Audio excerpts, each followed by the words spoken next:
I'm going to begin where I ended last week, where I ended last week's message specifically. And so if you remember it or don't remember it, we're going to kind of catch you up on it. But if you weren't here and you haven't listened to it, I would definitely encourage you to go back, watch the video on YouTube or Facebook, or listen to the podcast. It is by far, in my opinion, the best sermon I've ever preached in less than 30 minutes. Now, part of the catch is I don't preach a lot of sermons under 30 minutes, so I have a small selection. But in my opinion, it was my favorite and my best sermon that I've preached in less than 30 minutes. And one of the things that we talked about in this message last week is that the new that Jesus established, we're in this series called New. The new that Jesus established, the new that Jesus implemented through his death, his burial, and his resurrection wasn't just something about kind of a contract talk. It wasn't just something about how we get to God. It was about us. It was something relevant and pertinent to us. That in Jesus or through Jesus, we ourselves, you and I, can experience new.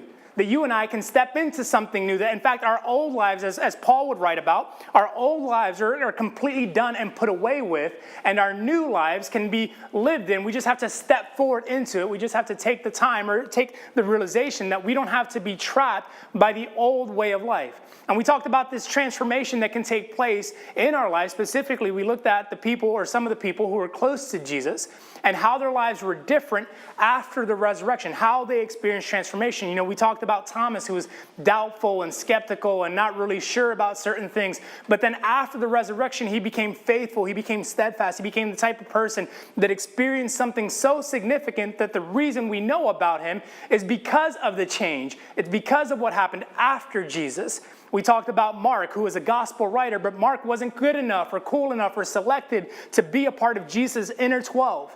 He was just kind of someone on the peripheral who was around but not necessarily in. And how sometimes we can feel like maybe we're not good enough, maybe we're not the ones that fit in, maybe we're not the ones that are selected or that stand out. Yet Mark started one of the most influential gatherings or groups of Christians in the entire history of the world. And because of what Mark did in Alexandria, Egypt, the gospel spread throughout the continent of Africa.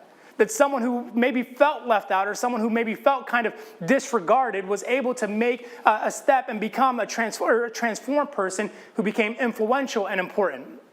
And of course, we talked about Peter, who is kind of like me in the sense that you're outspoken and you put your foot in your mouth a lot and you do things that don't really make sense and you're impulsive. And I do that a lot. And I'm very impulsive. I ordered cookies this week late at night, thanks to insomnia. And then I went and bought cookie dough last night because I wanted lemonade. And so I wanted juice, and so I was like, I'm going to go to the store and get juice. I was like, I need cookies too. And so I'm just impulsive. I don't, like, a lot of this stuff doesn't make sense. And Peter was that guy. Peter was the guy that was impulsive, but he was also cowardly. He was also fearful. Yet after the resurrection, he became bold. He became strategic. He became, the type of person that we would look to today and say, wow, he was so great. He was so incredible. But he wasn't always that way. And the point that I left it at, or the question that I left to you, was who do you want to become? Not just like who are you, but who do you want to become? Because if that's what Jesus did for them, what is it that Jesus wants to do for you? Who is it that Jesus wants to shape you to become? Because there's new to be had and there's new to take hold of. We just have to step into it. And I shared that this is important, but at the same time, I think one of the things that if you really kind of begin following that path, if you start kind of understanding that logic and that understanding that God wants to do something new in you, then you also have to ask the question, why? Or what is it for? What's the reason or what's the purpose? Because on paper, it makes sense to me that if God were to change us, if God were to create a new path, if God were to create a new way to connect with him, if God were to create new terms of a relationship, and he were going to transform me, that it would make sense that I would be kind of in a sense zapped or zoomed right into his presence. That in a way, it's like if God wanted me to be new, if God wanted me to experience something new, it was because he wanted me to be connected to him in the physical or in the spiritual and in a kind of a person-to-person way, so that we could benefit, or that he could benefit, or that we could share or partake in this new. And yet, obviously, that's not the case, right? If you follow Jesus, or if you commit to following God and you give your life to that, it's not like all of a sudden, boom, things are different and you're moved into a different planet, you're moved into a different universe, you're moved into a different... it just doesn't happen. I mean, obviously, we're all here. Right? And so there's elements that connect with God, and there's elements that, we experience God, but you also have to ask the question, why is it that something new is offered, something new is experienced, yet I'm still in the same or in the old place? Like, what's the reason for that? Because why would God go all out of his way to create all new everything only for us to live and operate and experience the same old, same thing? It doesn't make sense. And yet, with that, I think that question, if you really kind of try to press into that, what you would find is that question or that feeling is not unique to us or exclusive to us. In fact, I would say that this is the same feeling or the same question that the disciples, Jesus' 12 followers, were experiencing or were wrestling with on the night before Jesus was crucified. When they gathered together to share a meal, if you remember the story or if you remember the situation, they gathered to celebrate the Passover meal. Big celebration, huge deal, great time to get together, eat lots of food, recognize what God has done for you. And so they're having this great meal and they're having this great time. But you got to think about what ends up happening, okay? You have a good Passover meal. You're connected with your buddies. You're hanging out. You're drinking some wine. You're eating some food. Everything's going exactly as planned. But then things start to get a little bit weird. Because, people as they're talking, eating, Jesus decides he's going to get up and he's going to start washing people's feet, which I don't care what the historical context is. It's weird. Like if you were to come to my house and we were to have dinner together and you say, you know what, I got something to do. And you were to get up and you were to start unlacing my shoes, like you would get kicked. You would just get kicked right in the face and there'd be no questions asked. And it would be justified because it's weird that you're trying to touch my feet. But Jesus just starts touching people's feet. He starts washing their feet and they're cool with it. There's a historical side of it. Yeah, I get it. But that's not just the weird part. Like that might be kind of untimely because technically that should have been done when they entered the home, not once they sat down to eat. So whatever, okay, that's a little bit off. But where it gets weird is when Jesus starts talking about the fact that one of these people are going to betray him. That's where things get a little bit awkward. You're at dinner with your family. You're at dinner with your friends. And everyone's having a great time. Yeah, remember that one time we went and hung out over here? Remember that one time? Hey, guys, real quick. One of you is going to stab me right in the back tonight. Wait, what? One of you. Here. Well, who is it? Don't worry about it. Well, who's going to stab you in the back, Jesus? Who's going to betray you? Is it me? They all get insecure. Like, is it me? Is it me? Surely it can't be me. And then Jesus, he does it kind of like this subtle, maybe passive-aggressive thing where he doesn't really say who's going to do it. It's the one who I give the one who I give this cup to. The one who I pass this plate to. And so it's like, okay, well, who's he passing the plate to? And I don't know if he did it immediately or if he waited a period of time. But at some point, he identified that the guy, Judas, was going to be his betrayer. And then it doesn't just end there. Again, this is kind of going from one level of weirdness to another level of weirdness to another level, a third level of awkwardness, because Jesus says, as if that's not enough, one of you is going to betray me. But then he goes on and he starts to explain something that the disciples can't seem to figure out. And that's where we're going to pick up in John's gospel, John chapter 13. John kind of captures this intimate setting, and he writes about it in this way. So Judas has been identified as the one who's going to betray Jesus, and verse 31 says this. As soon as Judas left the room, Jesus said, the time has come for the Son of Man to enter into his glory, and God will be glorified because of him. And since God receives glory because of the Son, he will soon give glory to the Son. So he's speaking in Dr. Seuss. Verse 33, dear children, I will be with you only a little longer. And as I told the Jewish leaders, here's where it gets weird. You will search for me, but you can't come where I'm going. Verse 34, so now I'm giving you a new commandment. Love each other just as I have loved you. You should love each other. Your love for one another will prove to the world that you're my disciples. So pause. Jesus says, you can't go where I'm going. And then he just kind of tries to change the subject.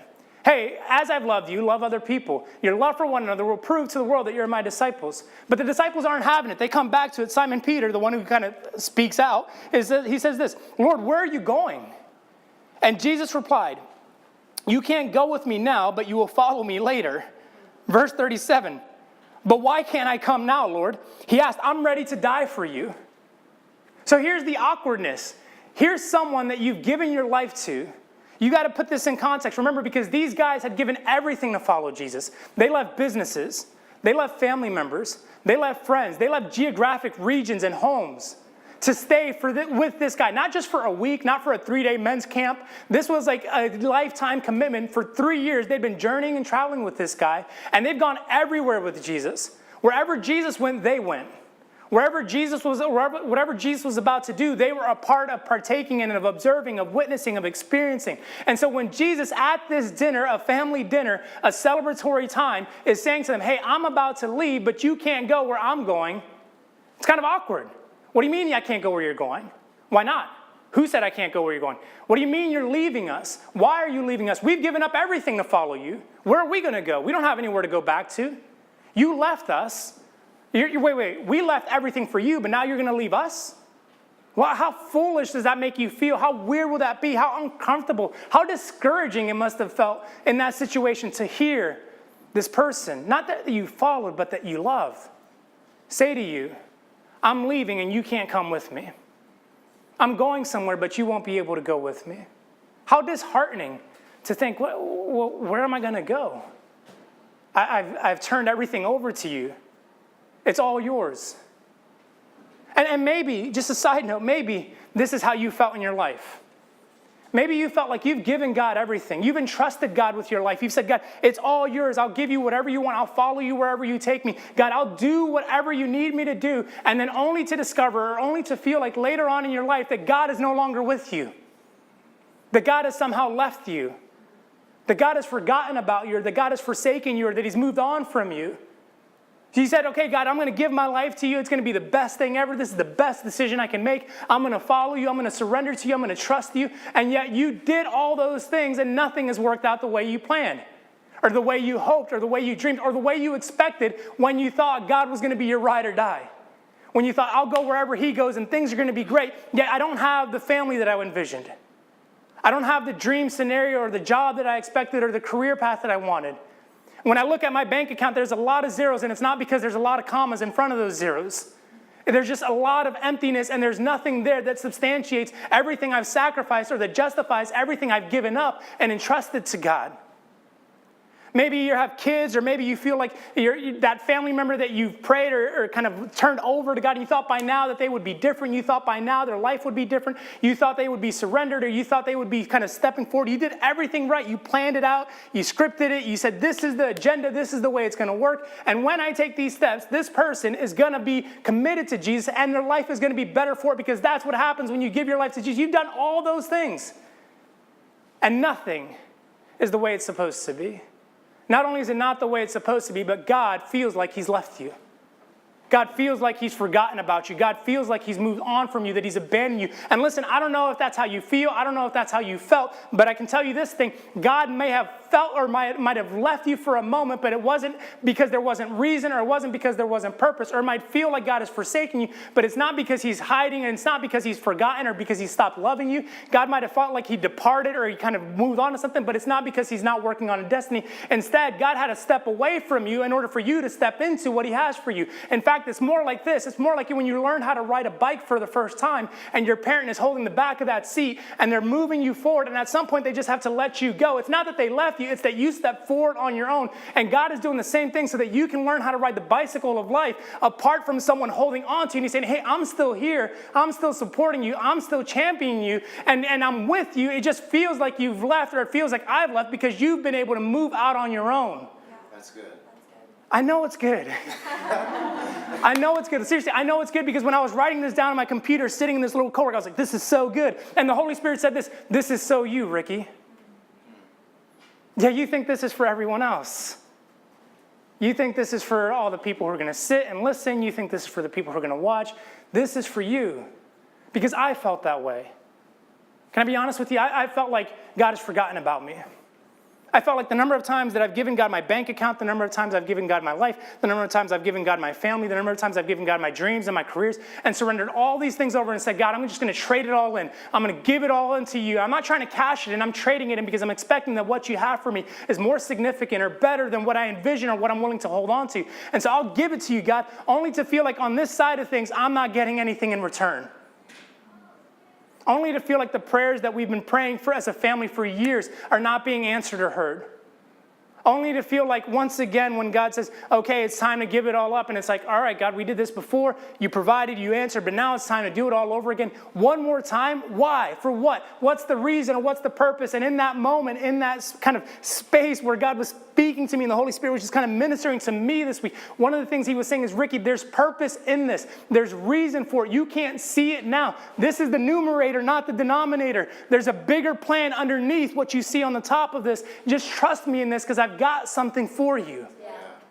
And if God has something for me, he has something for you. And listen, I said this is a side note. This is kind of a sidebar commentary to the message that I want to get to in just a second. But I'm trusting that someone here needs to hear the fact that you feel like God has isolated or forgotten you or deserted you, but he has something for you. He's not forgotten you. He's not abandoned you. He's not neglected you. He's not withheld his love from you.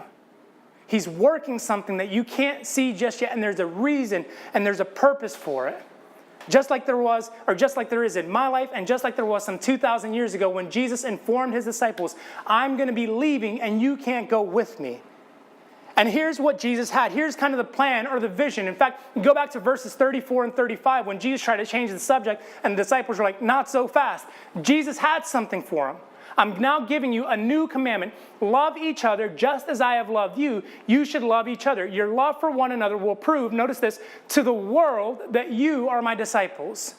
Here's the why, what, and the how. Here's the reason, the purpose, the significance behind Jesus leaving and the disciples staying was this. I've got to go, but I'm leaving, and you now are going to carry the torch. You now are going to show to the world who I am. You now are going to be my representatives. You now are going to be my reflections. You now are going to be the images of God in person, in the flesh, because I've got to go, but you can't go with me yet. And so I need you here to be the ones that show the world who I am. And yes, God can do it apart from us, but instead God chooses to do it through us. Jesus said, a new commandment, love each other just as I loved you. You see, the reason Jesus left them, the reason Jesus needed to go on apart from them was because this world that they lived in, this ancient world, was devoid of all love. You remember this, I think it was like maybe, let's say 7th, 8th, or 9th grade history, okay? World history class, somewhere in that range. Hammurabi's Code. Eye for an eye, tooth for a tooth. This is the world they lived in. Someone did something wrong. They paid the price with how they wronged you. They took something from you, you took something from them. If they hurt you physically, then you physically hurt them back. That was the world they lived in. That was the code. That was the law. Not only that, they lived in a time of Roman imperialism, where the Roman Empire is expanding across a whole region at all costs, at any expense, and whoever stood in their way was sure to pay the price with their lives. And so they didn't know love in this way. They didn't see love in this way. It was a world that was clearly desperate for love. It was violent. It was unforgiving. And yet Jesus stepped into that time frame. Jesus stepped into that world and revealed and showed everyone what love looked like. Love wasn't just a noun. I've said this before. Love was a verb. He made love into an action and demonstrated this is what it looks like to live out love for other people. And so now you, my followers, are entrusted to show love to the rest of this aching world, to the rest of this hurting world. And let's be honest for just a moment. We can talk about the ancient world. We can kind of rip on it and say they were so violent, they were so aggressive, they were so this, they were so that. But let's be honest, our world is in need of love just like they were. Yeah. Mm-hmm. We may not speak about wars in kind of a positive light. We may not talk about, this kind of Hammurabi's Code as the way of living. We know those things are wrong and those injustices shouldn't exist. But we live in a world today that is still desperate and in need of love. Yeah. We live in a time frame. It doesn't matter how modern we are. It doesn't matter how, quote, civilized we are. It doesn't matter if we're third world, second world, or first world. Our world, all of them, need love. There are people in this room, there are people in this building, there are people in this city who are in need of love. Not because love can't be found, but because they don't know where to get it. Because they don't know who to trust it from. And this new commandment, you see, this commandment that Jesus gave some 2,000 years ago, I'll give you a little secret, is the same command, it's the same issue that he has for you and I today. To love in this way. See, more than ever, I think we live in a time and in a space that's so self-centered and so self-oriented, and it's all about me at the expense of you. It doesn't matter if that's in work, it doesn't matter if that's in politics, it doesn't matter if that's in relationships. It's about me leveraging you as a resource for my benefit, for my gain, and for my advantage. And I leverage that, and I don't care if it hurts you. I don't care what consequences. Yeah, I mean, if it's going to give me some kind of political clout, if it's going to give me some sort of social clout, if it's going to make me, quote, look better in the eyes of other people, then I'll do something. But there's a hidden agenda, and the agenda is typically, almost always, about me. It's about what serves me. It's about what benefits me. And why is it about me? Because what I need is love, but I can't find love in all these other places. So I'll just do whatever it takes to fill the void, to pretend that something deeper, something more significant is there. But the only thing that can fill that space is love. The only thing.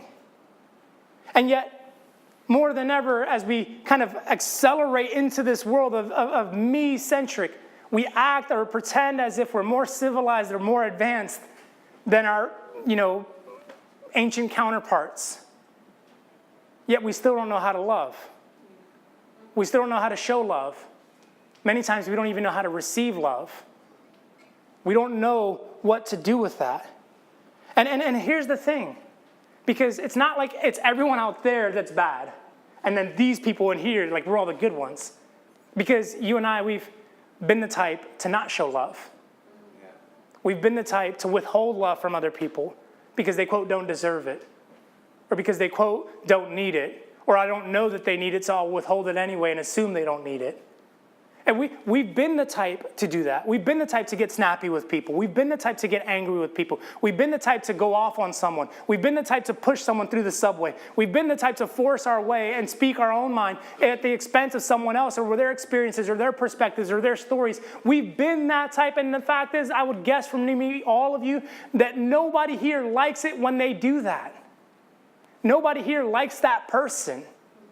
Yet it's become, in a sense, in our minds, a justified, necessary evil to make it through. I don't like when I'm not loving, yet I'll be unloving if it means it works to my benefit. If it means it satisfies whatever I'm looking for. And this is why Jesus spoke. This is why Jesus said, this is why you're here, because I've got something for you that has to show to everyone else. And what I want to do is kind of look at this in two parts to help us kind of action this and live this out and realize how much of a difference it could make, not just in our lives, but in the world around us. And so there's two parts to this. First is this. Jesus said this, just as I have loved you, you should love each other. Just as I have loved you, you should love each other. When it comes to love, there's no question that Jesus was the benchmark. Jesus set the example. We wouldn't know love apart from Jesus, not to the degree that Jesus set the standard. You see, it's easy for us. Jesus didn't just say love each other. Okay, this isn't like hippie, feel-good stuff. Jesus put some parameters around this love. He specifically said, love each other as I have loved you. You see, it wasn't nebulous, it wasn't vague. That was specific because you could open this book, you could open these pages and see how Jesus loved. It's defined. It's clear. You see, this took love from a vague and kind of out there concept to a tangible, tactile, real thing that we could do, that we could mimic, that we could follow and kind of adapt for our lives. Because Jesus, in a world that was desperate for love, Jesus loved people with grace, with compassion, with dignity, and with truth. It was all of these things and so much more. There was grace in his love. The people who were unlovable, untouchable, unwelcomed, justifiably so or unjustified. You know, we rag a lot of times because in the scriptures you'll read about these people who were lepers, people who had this skin disease and how they were kind of outcast and removed from society. And it's easy to look at that in a kind of judgmental way, but in a limited medicinal world, that's what they had to do to protect the rest of the people. You couldn't have this contagious person just freely walking around touching anyone or anything. And so they were removed, but Jesus said, you know what? That might be justified, but it's not justified that they don't receive love. So I will love them. I'll show grace to that person. There was compassion. Those who were wounded, those who were hurting, those who were broken. Jesus demonstrated compassion in a world, again, that didn't have compassion. Compassion wasn't a metric of the law. Compassion wasn't a barometer of achievement. Compassion was non-existent. And Jesus chose to show compassion. Dignity. Those who were both physically, spiritually, or all of them, I guess, physically, spiritually, and emotionally beat down, Jesus would love that person in such a way that they were dignified and raised up. Sometimes it was physical. Sometimes it was spiritual. A lot of times it was all of the above. Then in a dignifying way, he could love someone, even if he didn't agree with what they were doing, even if he didn't like what they were doing, even if what they were doing was contrary to what was right, he would still offer them a dignifying love. And of course, truth, which is the beauty in this. because Jesus' love didn't shy away from truth. It's weird. It almost seems impossible, especially when you look at or when you live in a world of CNN and Fox News, but you can speak truth and show love. Now, I don't know who's speaking truth on either of those networks. It depends on what your perspective is, I suppose, but here's what I know. Neither one is choosing to show love. Yet Jesus showed that it's possible. Jesus showed that it can be done. In fact, it should be done. And this is the type of love that we're supposed to show, you and I, as followers of Jesus, or those of us who have committed our lives to Jesus. This is the type of love that we're supposed to show to any and everyone, no matter who they are, no matter where they've been, no matter what they believe, no matter whether we agree with them or not. This is the kind of love that we are called to show. And here's why we don't do it: because it's messy, because it's difficult, because it's hard. It would be easy for me to just love the people who I agree with. It would be easy for me to just love the people that look like me, talk like me, and act like me. But when I have to love people on the other side of these things, you know who needs grace? Someone who doesn't deserve it. You know who needs compassion? Someone in need. You know who needs dignity? Someone who's been stripped away of it. You know who needs truth? Someone who doesn't understand that they're walking in something that's not truth. Yet this is the way that Jesus loved, and we say, well, I'm going to remove love because you don't deserve it. Because, you know what, yeah, you might have a need for it, but that's what you get. Or, you know what, dignity, what is dignity nowadays? Who cares about dignity? That's not inherent. Or truth, what is truth? It's whatever you want your truth to be. But Jesus said, this is the way that we love, and this is the way that we're supposed to live as followers of Jesus, people that adhere to this new that he's offering. But there's a second part to this, a second kind of caveat, if you will, and it was this. He spoke and he said, your love for one another will prove to the world that you are my disciples. Jesus said, I find this interesting, our love is what proves that we are his disciples. Not our church attendance, not our giving numbers, not whether or not you serve in your church or in your community, not how many volunteer hours you've logged in or put in, not how much you read your Bible, not if you ever read a Bible, but your love for one another. This is what proves you're my followers. You know what a proof is? A proof is something that validates the authenticity of another thing. And so your love is the proof. It validates the authenticity of who Jesus is and what Jesus said. And Jesus spoke, this is how everyone will know. And you know why they will know this? Because God is love. God is love. And so the world knows, look, I may not know about this Jesus. I may not understand the ins and outs of this thing. I don't know how we got here. But what I do know is that if I see love, then I can see God. And you know what's interesting about that is that the world is actually looking for love. Not like in a vague way. More specifically, they're looking to see if those of us who say we follow Jesus are actually going to show love. Yeah. That's what they want to know. And I could go on a soapbox about this, but whenever the media brings someone on, it's always this kind of like crazy Christian person out there, and it's like they're so devoid of love. I'm like, guys, this is a softball. Just show love. Instead, it's like judgment and hate, and of course that's why they're there, because it gets ratings and da-da-da, and there's money tied to that, and advertising and blah, blah, blah. But pick me. If you're out there, pick me. Because I want to show love to people.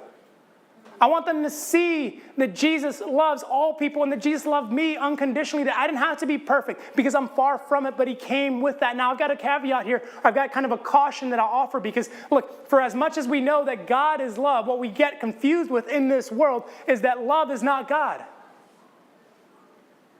You see, God is love. He's supreme. But love is not equal to God. Love itself is not God. Jesus didn't say love at every expense or love as the ultimate. He said love as I have loved you. Because the object of worship is not love itself, it's God. The supreme being, the one through whom love flows. And instead what we do is we kind of switch these things and we start falling in love with, oh, just love, or oh, just this, or oh, like whatever this is. But the fact is those things should actually point us back to God. And when we look to that, when we look to God, what we find are all the things that we listed before with truth and compassion and dignity and grace. But if we miss the mark by idolizing or kind of placing the object of our worship on love itself and not on God, then we've missed the whole point of what Jesus said we're supposed to do. And the way that we're supposed to live, because Jesus offered us a new way of living in this. This is why we're here. You say, well, Ricky, this gets messy, or Ricky, this gets complicated. And the answer is, yeah, you're right. It's tricky. You see, Jesus simplified the way we ought to live by saying, here's the new commandment. Here's the new ethic. Here's the new way to live. Here's the new kind of governing principle. Love as I have loved you. And this type of love will prove to the world that you're my disciples. This is kind of the new governing principle. But if you're struggling with it, if you're like, well, how do I know what to do? Here's a simple question. You've heard me say it before. You've heard me offer it before. But it's this. Ask yourself this question. What does love require of me? Any situation, any person, any conversation, any dilemma, any challenge. Ask yourself the question, what does love require of me? I would love to say I'm the brainchild behind this, but I'm not that smart. But several years ago, maybe 4 years ago, this question was posed by another pastor in a sermon I heard. And I don't like to say that for 4 years I've been living by this.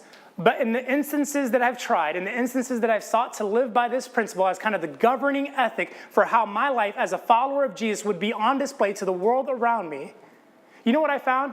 Is that nearly 99 out of 100 times, I already know the answer. I already know the answer. When it comes to what does love require of me, I already know. I just don't want to show it.